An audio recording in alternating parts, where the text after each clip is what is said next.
कढईमध्ये पाणी गरम करून घ्यायचं आहे। गरम करून घ्यायचं म्हणजे पाणी उकळलेलं पाहिजे आणि आज आपण शिल्लक राहिलेल्या पिठापासून एक चविष्ट लहान मुलांसाठी रेसिपी बनवणार आहोत, जी की तुम्ही बाहेर जाऊन खूप महागडी रेसिपी खाता आणि तेवढी ती हायजेनिक फ्री नसते। सो आज आपण घरच्या घरी हायजेनिक फ्री रेसिपी फक्त पासून बनवणार आहोत।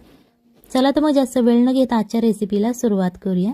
सगळ्यात पहिल्यांदा इथे आपल्याला गव्हाचं मळलेलं पीठ घ्यायचं आहे, जे चपाती करून आपल्याकडे शिल्लक राहिलेलं असतं ते घ्यायचं आहे।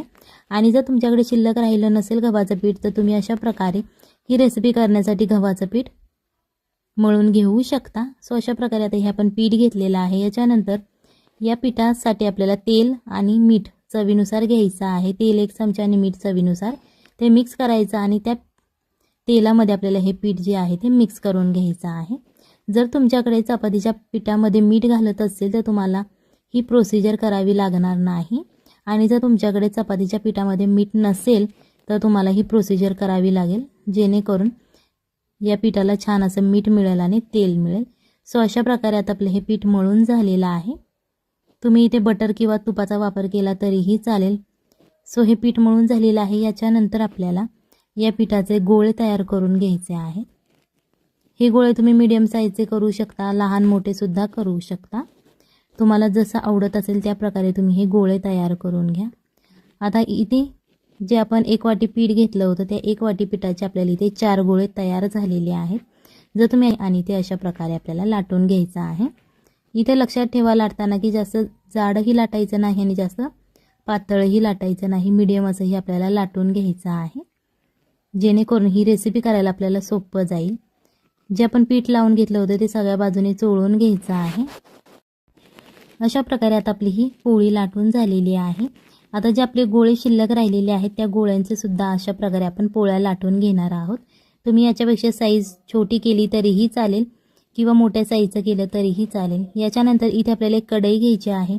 कढईमध्ये पाणी गरम करून घ्यायचं आहे। गरम करून घ्यायचं म्हणजे पाणी उकळलेलं पाहिजे आणि त्याच्यानंतरच आपल्याला या पोळ्या या पाण्यामध्ये सोडून घ्यायच्या आहेत। जर तुमच्याकडे मोठी कढई असेल तरीही चालेल, तुम्ही त्याच्यामध्ये सोडू शकता, आणि जर तुमच्याकडे मोठी कढई अवेलेबल नसेल सो तुम्ही अशा प्रकारच्या छोट्या कढईमध्ये सुद्धा ही रेसिपी करू शकता। एका कढईमध्ये इथे आपण 4 पोळ्या टाकलेल्या आहेत। जर तुमची कढई छोटी असेल तर तुम्ही 2-2 पोळ्या घातल्या यामध्ये तरीही चालतील। या पोळ्या घातल्यानंतर थोडंसं तुम्हाला असं इथे लक्षात ठेवा की पाणी उकळल्यानंतरच तुम्हाला पोळ्या घालायच्या आहेत, नाहीतर पोळ्या ते एकमेकांना चिकटल्या जातील, त्या चिकटणार नाहीत। आणि जरी तुम्ही यामध्ये तेल नाही घातलं, गरम पाण्यामध्ये पोळ्या घातल्या ना तर अजिबात त्या चिकटत नाहीत। ही रेसिपी करायला जास्त वेळ लागत नाही आणि या पोळ्या शिजायला सुद्धा जास्त वेळ लागत नाही। 5 मिनिटात या पोळ्याच्या वरती पाण्यावरती तरंगायला लागतात, जेणेकरून तुम्ही समजून जा की या पोळ्या शिजलेल्या आहेत। यामधून या पोळ्या काढून घ्यायच्या आहेत आणि फॅनखाली आपल्याला थंड करायच्या आहेत। तुम्हाला दिसत असेल बघा, अशा प्रकारे मी या फॅनखाली थंड करून घेतलेल्या आहेत, जेणेकरून त्या आपल्या हाताला चिकटणार नाहीत आणि एकदम नॉनस्टिकी अशी आपली ही पोळी तयार होईल। अशा प्रकारचा इथे आपल्याला चमचा घ्यायचा आहे, जो आपण शंकरपाळी कट करण्यासाठी वापरतो।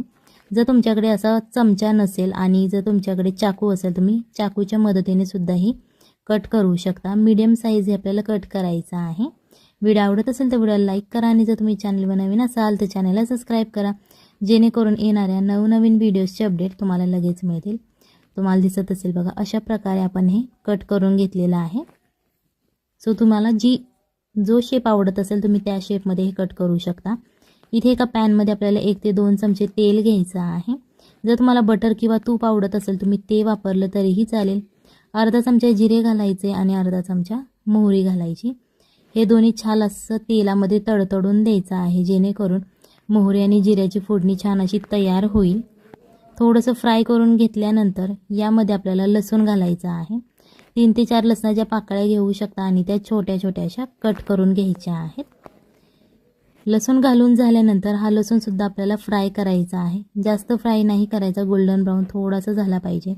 एक जाडसर असा कांदा चिरून घ्यायचा आहे, ज्याप्रमाणे आपण भज्यासाठी चिरतो त्याचप्रमाणे हा कांदा आपल्याला चिरून घ्यायचा आहे आणि हा आता आपल्याला याच तेलामध्ये हा फ्राय करून घ्यायचा आहे।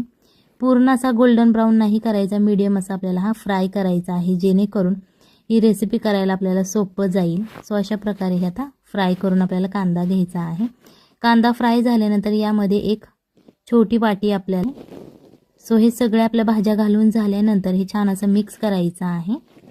त्याच्यानंतर चवीनुसार मीठ घालायचं, जेणेकरून भाज्यांना पाणी सुटलं जाईल आणि त्या लगेच शिजल्या जातील.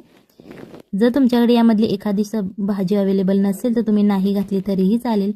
तुमच्या घरात ज्या भाज्या अवेलेबल असतील तुम्ही त्या घालवू शकता, जेणेकरून लहान मुले भाजी खाण्यास नकार देतात. सो अशा प्रकारे त्यांना भाजी आपण खाऊ घालू शकतो. 1 चमचा रेड चिली सॉस घालायचा आहे. याच्यानंतर 1 चमचा ग्रीन चिली सॉस घालायचा आहे. जर तुमच्याकडे red chilli sauce green chilli sauce नसेल तर तुम्ही घरामध्ये मिरची वाटून घातली तरीही चालेल. आणि लहान मुलांसाठी बनवत असाल तर थोडीशीच घाला. 1 चमचा शेजवान चटणी आणि 1 चमचा सोया सॉस घालून हे छान असं मिक्स करून घ्यायचं आहे, जेणेकरून आपण ज्या भाज्या घातलेल्या आहेत त्या सगळ्या भाज्यांना हा मसाला लागला जाईल आणि छान अशी याची टेस्ट येईल. जास्त वेळ लागत नाही, 1 ते 1.5 मिनिटे तुम्ही हे फ्राय करू शकता. हे तुम्ही हाय फ्लेमवरती किंवा लो किंवा मीडियम फ्लेमवरती फ्राय केलं तरीही चालेल, काहीच प्रॉब्लेम नाही. फक्त छान असा मसाला या भाज्यांमध्ये मिक्स झाला पाहिजे आणि थोडासा मसाला शिजला पाहिजे.